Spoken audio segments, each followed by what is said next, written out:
O sunog pagid, mga puso halong apat kabalay sa Silay City sa Negros Occidental ang hitupok ng kalayo. Samtang apat pagid ang partially damaged sa nagluntad nga sunog. Nakatutok kay Lynn Pedreso.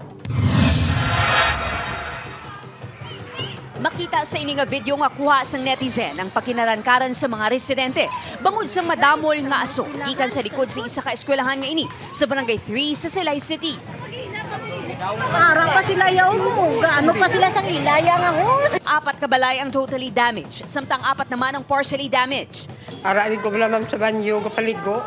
Di pagkakita ko ang banyo namon gapungo dun sa astro. Tiway pa ko katapos paligo nagwa ko. Tuway gid kami kapangaman. Kami sa mga bata ko sa may sa may guwaan bala tigaas ko pa na tulong time to. At tapos disgase ang kalayon tatlo ko bata ginabit-bit ko lang. Temporaryo nga nagatinero sa evacuation center ang mga biktima sa sunog. Kag nagapangayo isang bulig agudliwat nga makabangon. Padayon naman ang investigasyon sa Silay BFP sa gintunaan sang kalayo. According sa aton initial investigation, nag-start ni sa balay ni Nemfa Gomez. Then according man sang nakakita na bata, but it is initial, nakakita siya kuno aso sa upper sa ilabalay. Hindi magdubo sa 50,000 ang danyos nga gintugas sang sunog. Panumdo sa BFP sa publiko nga si Kero ng linya sang kuryente. Ilabi na karon nga nagahilapit ang long weekend.